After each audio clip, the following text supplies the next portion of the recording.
Well, tell me, mama, what's going on? Tell me, darling, what's going on? Welcome back, everybody. The Bacon and Egg Show, episode number 53. The last day of May, getting ready to head into June of 2021. Jay, what is going on? A lot. Happy Memorial Day. We finally got a little rain today. It's cleared up. Sun's come out. It'll be a nice afternoon here, down here at the beautiful locale of the Bacon and Eggs Empire. How are things going with you, man? Pretty good. Yeah, we got a pretty good soaking this morning over here. So getting a lot of rain lately. Can't complain too much besides just needing to mow the lawn more. So I guess that's what happens. So we'll take it. We'll be wishing for it here in a couple months. I know that. So yeah, no kidding. Well, man, we let's get into the cup of coffee here. We talked last week about some of these the lesser known sports in a way, bringing home some hardware over on the 40 acres, and had another one with Texas rowing winning a national title this weekend. And I don't have it right here in front of me. I saw this on Twitter. I think it was from Brian Davis. Someone talked about it. I guess it was like, this was a program that was just getting started back in like 2008, 2009, around that area, and was not even competing, for national honors, let alone just being decent in the conference. And here they are winning a national title, the first one for that program's history. So congrats to them. Softball season came to an end over on the 40 acres in the super regional. Building a good program over there. They're becoming more nationally competitive and kind of returning to prominence there. So yeah, Jay, any other notes for the cup of coffee? Or no, it's just, it seems like when we talked about this before, Chris Del Conte, whatever he's mixing into the Kool-Aid around campus seems to be working. And many of the sports now, you've got a brand new football coach, you've got a brand new basketball coach. This is where the bread is buttered. So this is awesome. It's always good to hear about Longhorns lighting the tower orange, but we'll see what's to come here with the football and the basketball program. That's still left to be seen. Let's see what the big money makers and what really drives the vibe and attitude and all those things around campus and around the city with the success in those sports and the big two. The big two, there we go. You could even, I know some people will say baseball is kind of the second sport, but we talk about revenue and we talk about all that. It's not quite up there. Popularity, sure, it's people love the Texas baseball team, who we'll get into. We're going to discuss them a little bit later. But yeah, man, let's get into it. We had an Austin FC game last night. This is one that we had kind of been looking at on the schedule as one that was going to be probably the sternest challenge that Austin FC was going to face in this early, portion of the season. Got a 0-0 draw out of it. And this is one of those matches that if you're just getting into this sport and you've always thought, like, I know I hate draws. I hate, why isn't there a winner in each match? All those kinds of things. Last night was one of those matches where you probably realize the appreciation for a 0-0 draw, because the way that Austin FC went up there to play, the way they set out the lineup, the formation, their tactics, they went up there and got the job done. Was this maybe the most impressive performance of the season with this team? I know it's crazy to say that in a 0-0, the first draw for this team this season, but I mean, was this really the most impressive performance that they've put together so far? I don't know if it's the most impressive, but it's up there for me, because this is a Seattle team that was sitting atop the conference coming into the week, had scored the most goals per game in the league coming into the week. And I figured going into it that Austin would need to score a couple to remain close, just because of how many times Seattle's put the ball into the back of the net this season so far. And the defense, who as a whole, we know that depth is being tested, and they've had their moments where it's like, do we have the right guys out there? Was this the right combination? Is this the right formation? Whatever that may be. And I think, if nothing else, that was the best performance out of the defense, out of the defenders and people tracking back. And I think overall that was the most well defended match of the year for Austin FC. And I mean, that was important, but also I thought going into there, it was like, okay, what can they do with the ball once they get it? And there was a stat coming into the game where they were seventh coming into the week. They were seventh in the league in possession. They were third in the league in passing percentage, but they were 23rd in goals per game coming into the week. So they mentioned it on the broadcast that possession hadn't been a problem, but now Austin FC was looking for possession with a purpose. And that's what I was looking for coming into the match. It didn't start off that way for me. I didn't think I thought, again, they were just sort of on their heels to start. And then once they got comfortable, I think at one point it was like 66-34 in possession in favor of Seattle.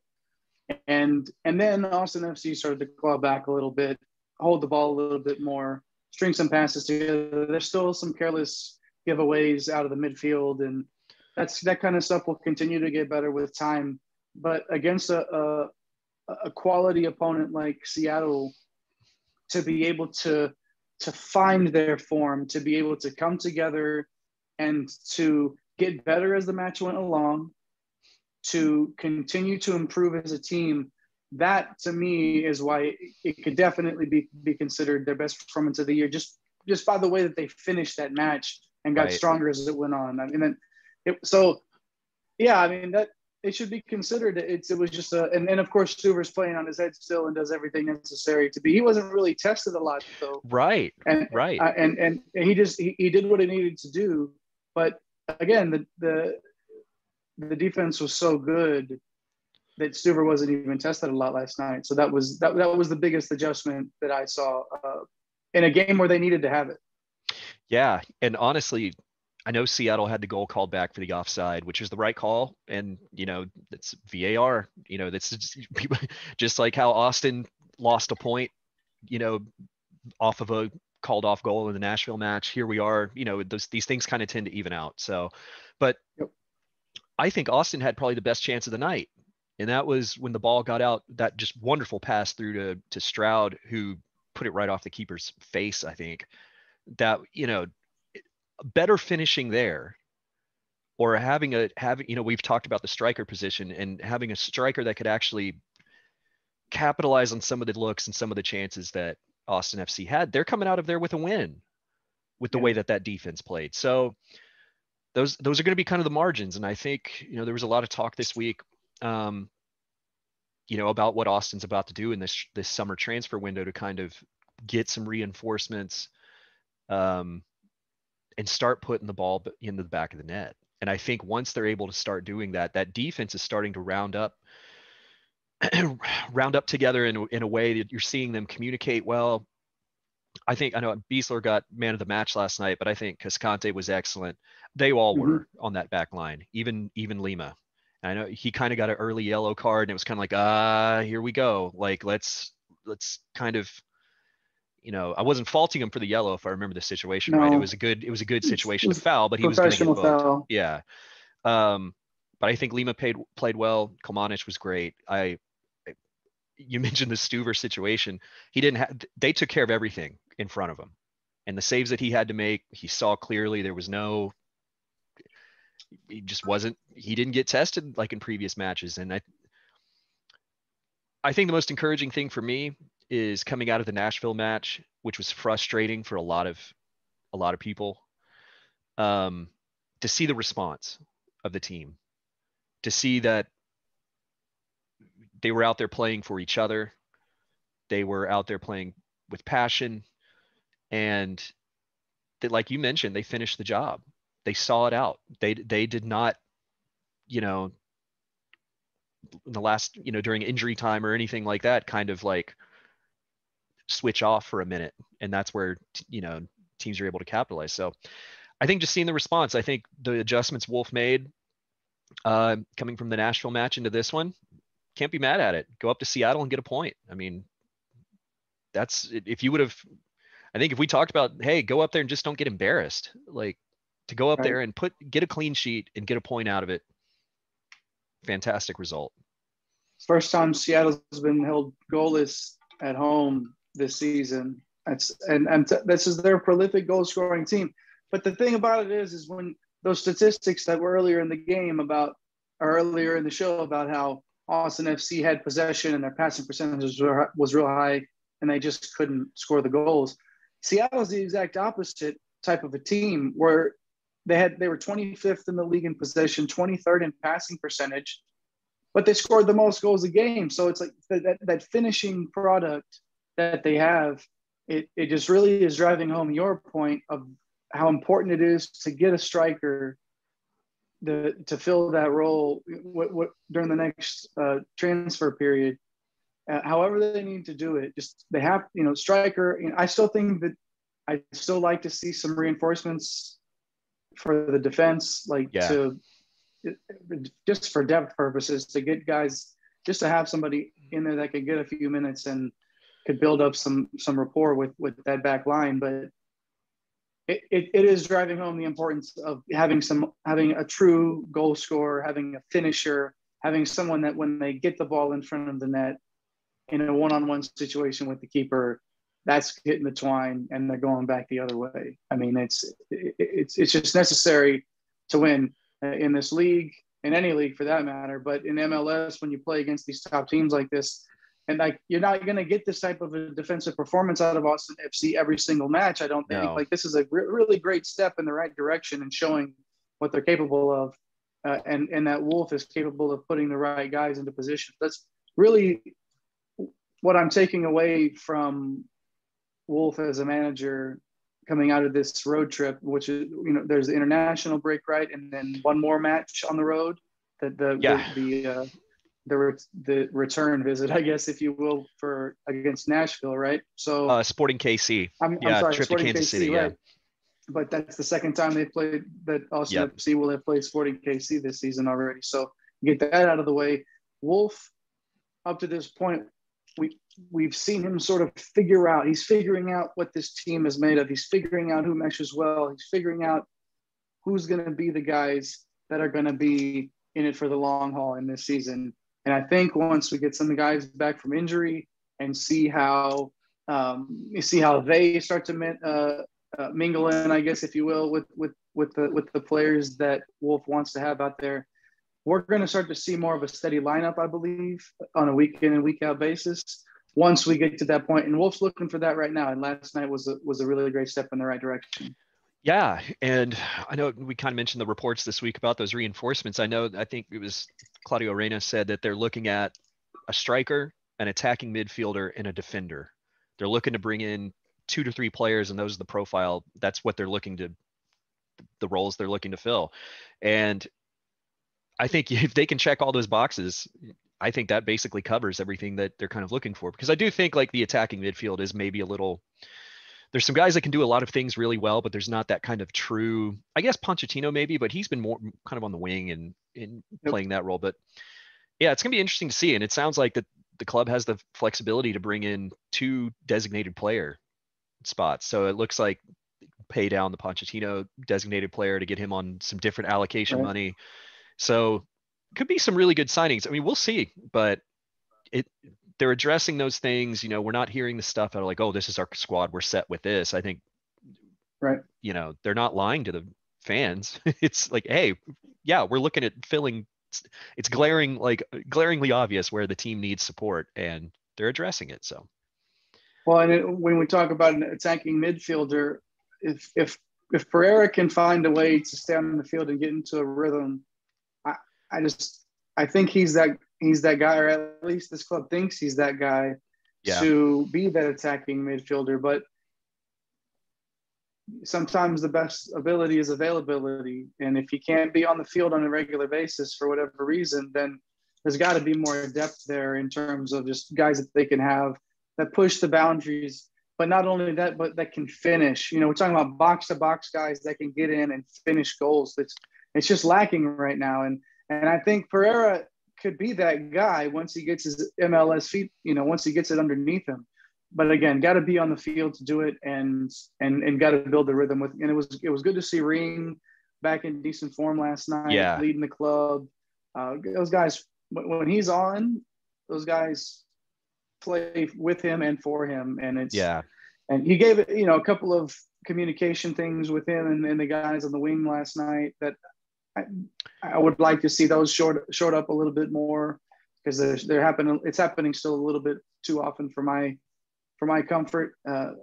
But I think that they'll be able to iron that stuff out. And again, Ring, you know, he missed time with injury, he missed time with the suspension, he missed time, you know, he's been so again, getting him some consistent play as well, and having that whoever the other 10 guys are out there with him. This was a great start. So hopefully keeping that momentum going through the Sporting KC match, and then that home, you know, under the Verde lights at Q2 Stadium on the 19th. Yeah, and I mean, you typically hate international breaks, but this couldn't come at a better time, I think, for this club to absolutely, you know, 7 weeks on the road, and you know, just to kind of have one of those get right weeks, get everybody healthy. I know Pereira's supposed to be, I think he's gonna miss 3 to 4 weeks is kind of the word there, but having Romagna on the bench last night was huge. I mean, that's a guy that we talked about when he went out injured in the Nashville game. Goal immediately for Nashville, which, you know, we've talked about Cascante. He was great, but it's nice having Romagna back and get that guy fully fit.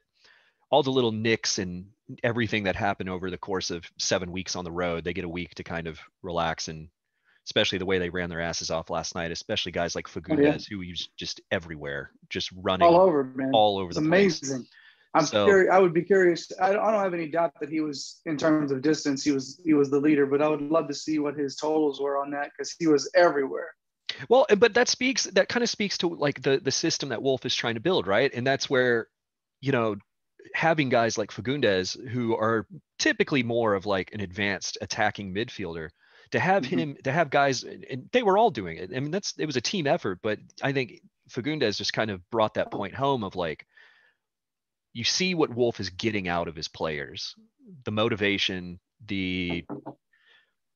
just all those kinds of things, to be able to like have guys like that bust their ass the entire night. And that shows the belief from the players in the system that Wolf is trying to implement. And that's encouraging. And that's a lot of the battle for a manager, isn't it? I mean, just kind of having that buy-in. We see it in all these different sports. We talk about, like, you know, the buy-in for players with like Tom Herman versus Sarkisian, or like the buy-in with Shaka Smart, these different scenarios where you can kind of tell that the players have either checked out or they're not buying what the coach is selling necessarily. So to see those guys run the way that they did, and really have this kind of bunker mentality of like, we're going up to Seattle, we're not going to let them score, and we're going to get out of here with a positive result. They did that. And that's, I think you mentioned it earlier, like to kind of get that momentum here towards the end of this road trip, get a week off, and then they know that they can go up to Kansas City, and then they know what awaits the match after that. Like, I'm curious to see what this team looks like against Kansas City, with a chance for a little bit of revenge after that gut punch of a loss there.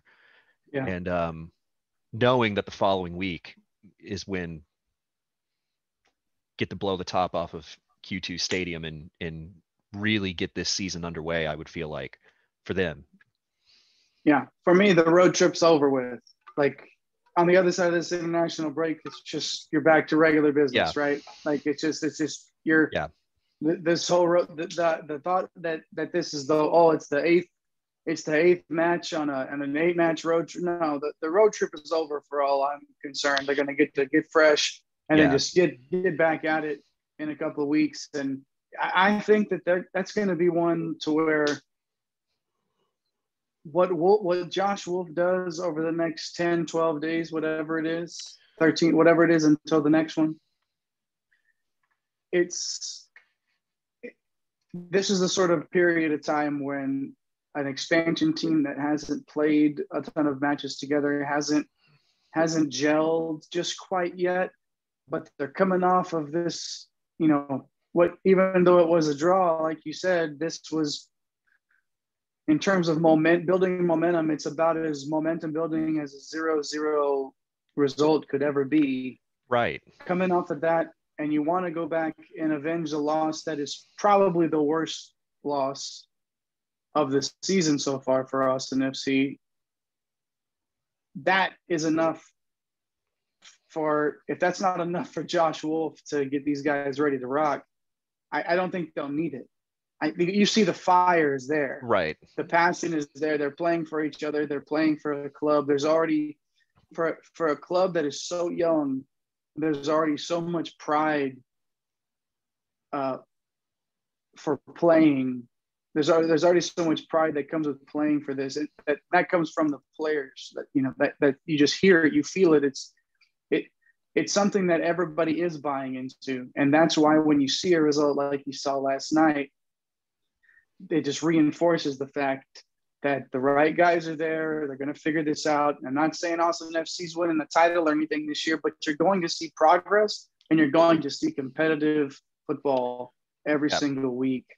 And you're going to see a well-managed club as well on the field and off. And it's just, these are the ups and downs, man. These are the roller coasters of an expansion of a first-year club. Right. This is like, and it's about finding consistency.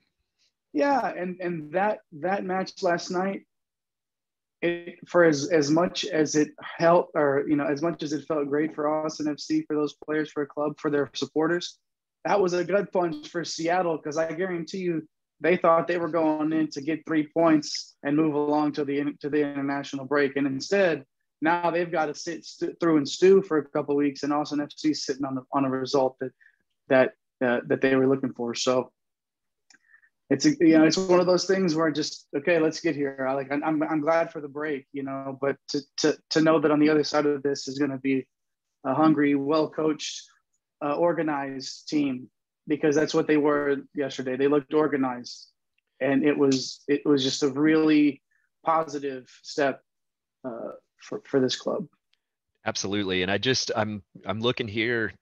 It doesn't, we talked about Seattle having the highest, goals per game heading into this week. And now Sporting Kansas City is the highest scoring team in the league after, so but they also, KC's allowed 10 goals and Seattle's only allowed 3 on the season. So it's one of those things, like, and especially given the way that match went at KC, you have to think Austin's going in there thinking that Austin can go in and get 3 points, get a win there.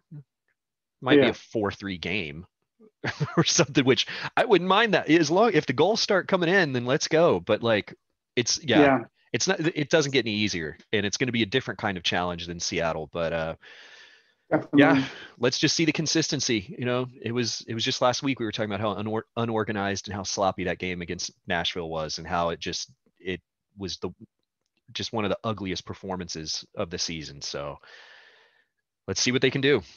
It'll be a couple weeks, but let's see what they can get. So it was a lot easier to watch last night. It was just an easier game to follow, because it was just like, it was organized. It wasn't as sloppy. They had their moments, but it was much easier on the eyes, and that's what you want to see. It's the eye test, guys. We talk about the eye test on the show all the time. Austin FC passed the eye test last night. Well, speaking of, that's a good way to transition here. Talking about the eye test was the Sluggin Horns. Texas baseball is a team that I feel like, I think we could agree, like, the eye test with that group this year has been, even in losses, even in tough situations, they still look really, really good. Yeah. And today we found that Texas is the number 2 national seed heading into the tournament. So apparently the pollsters agree that Texas passes the eye test in that regard. And we're going to have regionals this week. It's going to be Texas, Arizona State, Fairfield, and Southern University in the Austin regional. If Texas is able to advance out of that, which you have to like where the Longhorns stand. I mean, Arizona State's a pretty good program, so that's going to be a good test. But we'll host a super regional against the winner of the Gainesville regional, which is Florida, Miami, South Florida, and South Alabama. So we'll see how that one plays out. But yeah, what do you make of this, Jay? We got the Big 12 tournament. Texas lost the opening game of that, kind of got off on the, bad foot a little bit. You have to play out of the losers bracket to try to advance, but they put together a couple wins there. What do you make of Texas's performance in the conference tourney and now heading into the regionals? Yeah, for me, we talked about this before the conference tournament. They didn't need to win that for me to feel good about them going into the postseason. They didn't. It was just don't just show up and completely look, disinterested. Like, and Right. they didn't. They had to fight through some stuff. Some things didn't go their way, and they play a couple of games. You learn more about yourself in these situations, though, too. When you sort of have an expectation. I know that they didn't expect to get knocked out when they did in that tournament, but it happens. And yeah, they didn't. It obviously didn't mean their performance was good enough for like you said, for the pollsters and to have them as that number 2 overall seed. That their performance, the little slip that they had in the conference tournament, really wasn't an indication of the type of team this was over the entire season. So congratulations to Coach Pierce and the Sluggin Horns. Now, like you said, regional here, they won't have to leave Austin before if they make it that far. They won't have to leave Austin before going to Omaha. So it's what you want. It's what you play the season for, to be in this spot. You play the season to be able to host these things, not to be able to sleep in your own bed at night, and to be able to have that advantage of playing at your home stadium. So they're in the position they wanted to be in. Now they'll be up, the rotation set up the way that they want it to be set up. Coach Pierce has done a nice job of making sure those guys were staying ready and staying on schedule. And that was the most important thing coming out of the conference tournament, was that everybody just stayed on schedule in terms of pitching, in terms of getting ready for this regional tournament. And all's good. Everybody's healthy. Everybody's ready to go. And we'll see how it goes. It's not going to be a cakewalk, like you said. Arizona State is notoriously a good team, a tough out of any tournament.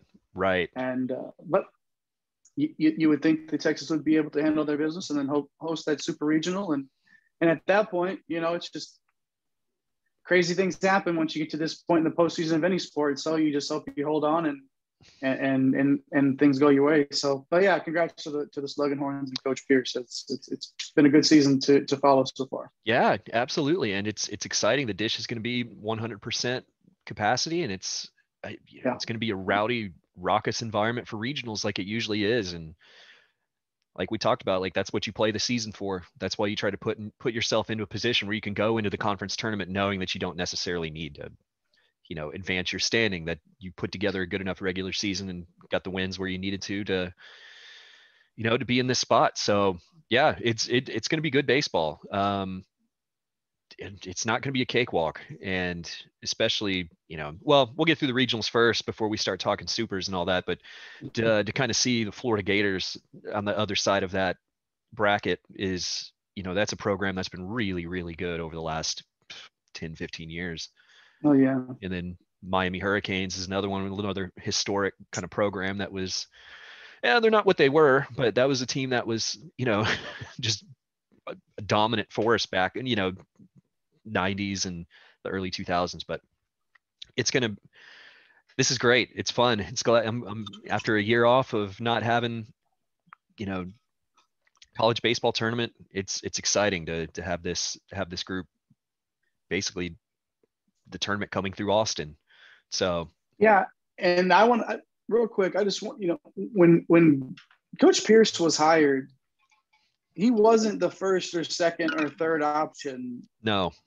At that time that job was open.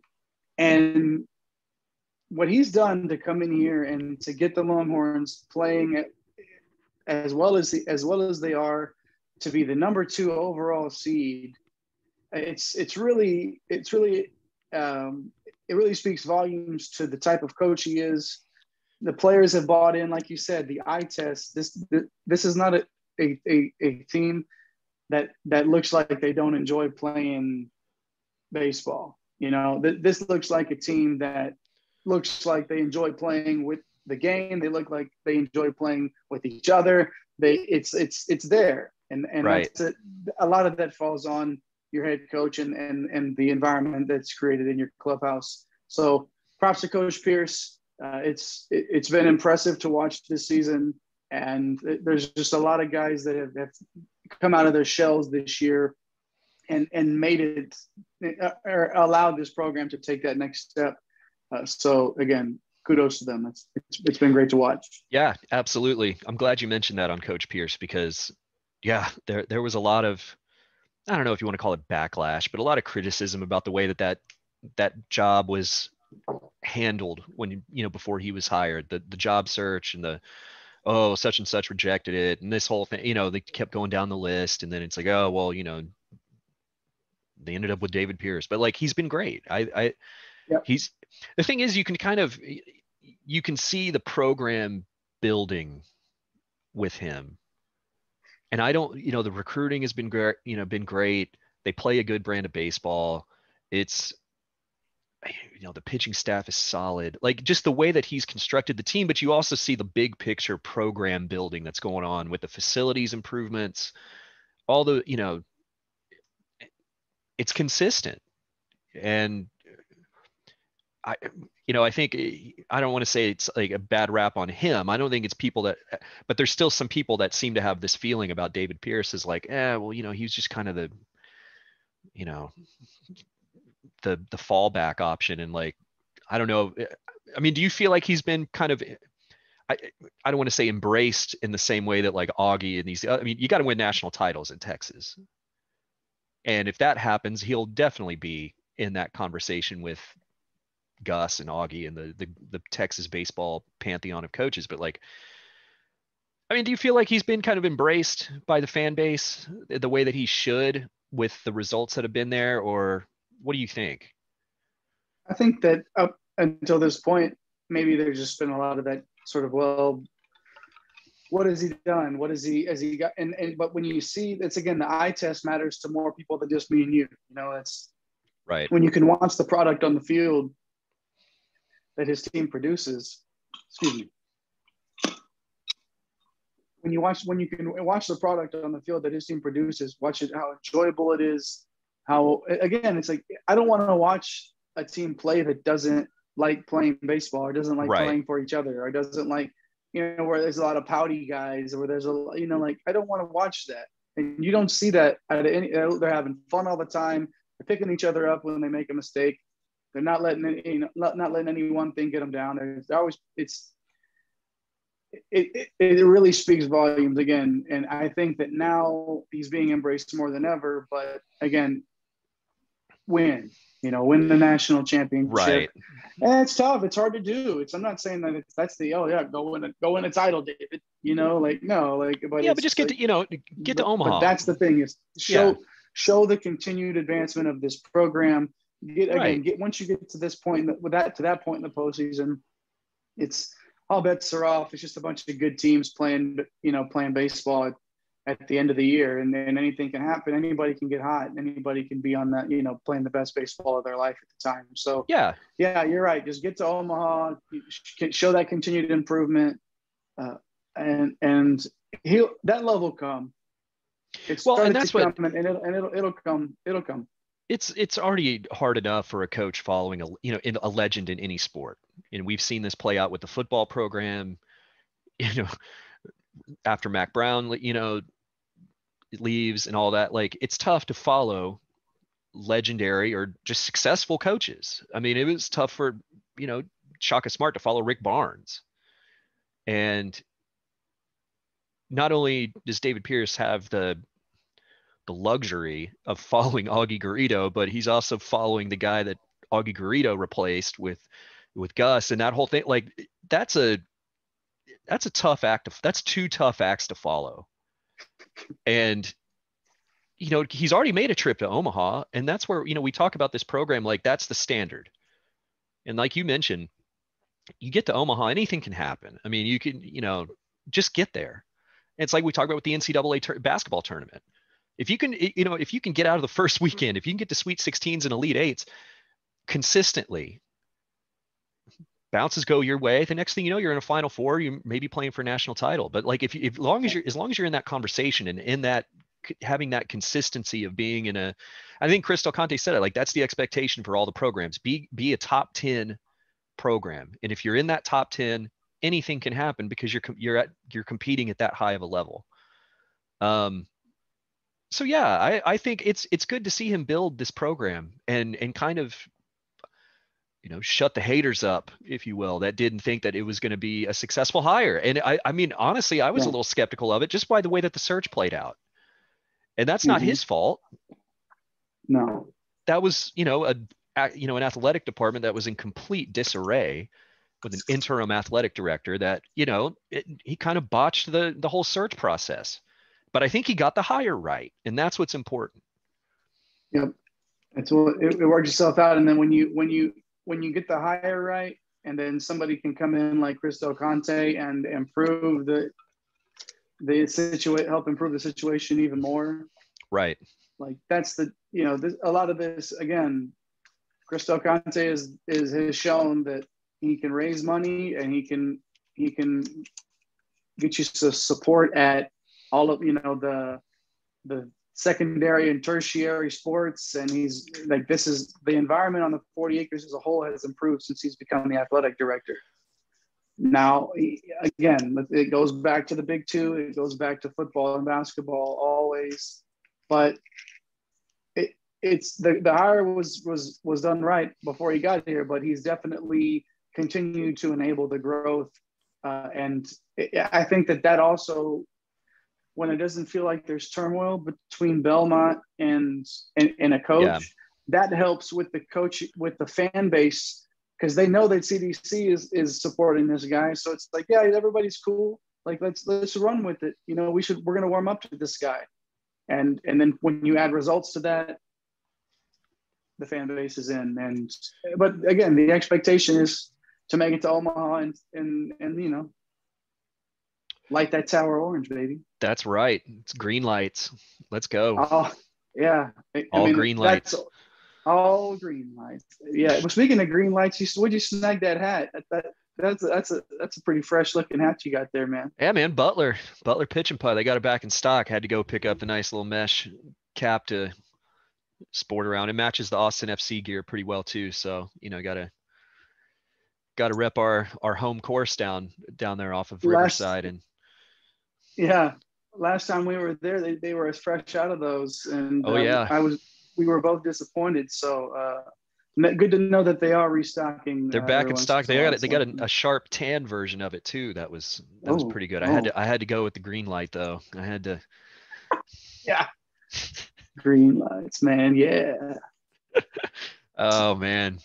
Well, man, what else we got going on? I think another short show this week. I think there's not a lot happening besides Texas Athletics and Austin FC, but on the local scene at least. So yeah. But yeah, we're gonna have plenty of Texas baseball hopefully to talk over the next few weeks with this regionals and hopefully super regionals and hopefully a trip to Omaha on the card. So. And I think we should have some recruiting news soon. I think as we get into June, June has been marked as kind of a big month on the Texas football recruiting calendar. There's going to be a lot of visits happening, a bunch of notable recruits coming in. So hopefully soon, once we start to get more recruiting news coming out, we can get Longhorn Insider Mike Holland back on the show to kind of get us a refresher on where the Texas football recruiting and in basketball, which is still happening as well on that front. So. Yeah, we'll have plenty to talk about here over the next few weeks. So absolutely, man. Good show. Thanks for listening, everybody. Appreciate you guys. Thanks, everybody. Welcome. ATX represent Fatal, baby. Falling on 6th on a Saturday.